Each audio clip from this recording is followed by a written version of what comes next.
গতদিন থাই স্যুপের একদম অথেন্টিক একটা রেসিপি দিলাম, তো আজকে যদি অন্থনের রেসিপি না দেই তাহলে তো লোকজন আমাকে কমেন্টে এসে সত্যি সত্যিই ধুয়ে দিবে। তো যাই হোক, আজকে অন্থনের রেসিপি নিয়ে চলে আসলাম। অন্থন বানানো একদমই সহজ, শুধু শুধু দোকানদাররা আমাদের কাছ থেকে এক গাদা করে টাকা নেয়। প্রথমে 1 কাপ ময়দা নিয়ে নিয়েছি, আপনারা চাইলে আটাও নিতে পারবেন, কোনো সমস্যা নাই।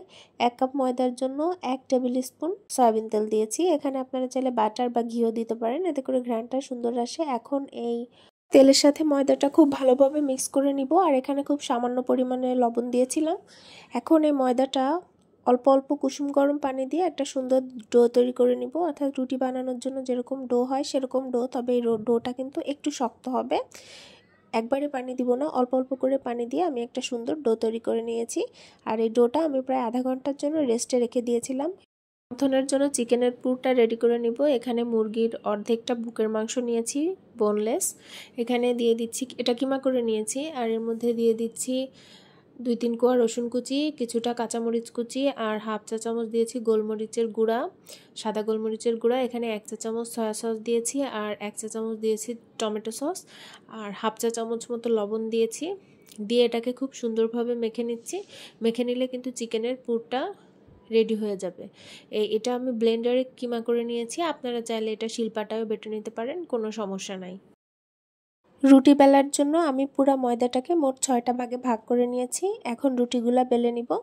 রুটিগুলো অবশ্যই ট্রাই করবেন খুব পাতলা করে বেলার জন্য, তাহলে কিন্তু অন্থনটা অনেক বেশি ক্রিস্পি হবে। রুটি বেলার সময় এখানে সামান্য কিছুটা ময়দা ব্যবহার করেছি, এতে করে আরও ক্রিস্পি হবে। এখন রুটিটা বেলে নিচ্ছি। এটা চেষ্টা করবেন অনেকটা পাতলা করে বেলার জন্য, এবং রুটিটা যেন গোল হয়। গোল না হলেও সমস্যা নাই, কারণ এগুলাকে সুন্দরভাবে কেটে শেপ দেওয়া হবে। রুটির কর্নারগুলো আমি কেটে নিচ্ছি, অর্থাৎ এই রুটিটাকে একটা স্কোয়ার শেপ দিয়ে নিব। আর যে কর্নারগুলো কেটে নিচ্ছি এগুলো কিন্তু তেলে ভেজে নিব, এগুলো একদম ক্রিস্পি হয় এবং এটা স্যুপের সাথে খেতে কিন্তু অনেক ভালো লাগে। যেহেতু বাসায় নিজেরা খাবো, সেহেতু এই কর্নারগুলো ভেজে নিলে আমার মনে হয় কোনো সমস্যা নেই। এগুলা পরবর্তীতে আবার না মেখে নিয়ে আপনারা এগুলা সুন্দরভাবে ভেজে নিতে পারেন। স্কোয়ার শেপ দেওয়ার পরে মাঝখান থেকে কেটে নেবেন, অর্থাৎ একটা স্কোয়ার শেপকে আপনারা 4 ভাগে ভাগ করবেন। আর আমি বলতে পারেন অনেকটা ছোট অন্থন বানাবো, বেবি সাইজের অন্থন বানাবো, কারণ অনেক বড় অন্থন বানালে মনে হয় যে অন্থনের মাংসের পুরটা অনেক সময় ভালোভাবে ভাজা হয় না।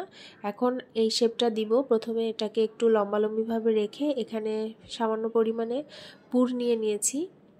পুরটা নিয়ে এখন এটাকে সুন্দরভাবে এর মধ্যে দিয়ে সেট করে দিব।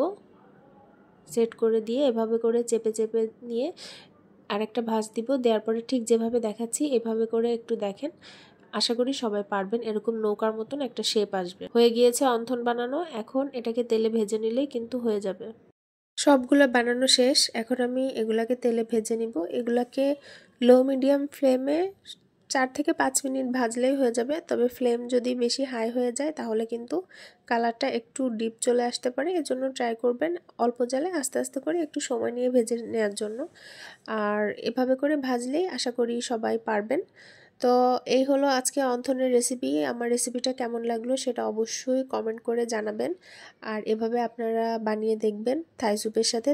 কেউ যদি থাই স্যুপের রেসিপিটা দেখতে চান তাহলে নিচের দিকে স্ক্রল করলেই পাবেন। গতকালই এটার রেসিপি দিয়েছিলাম।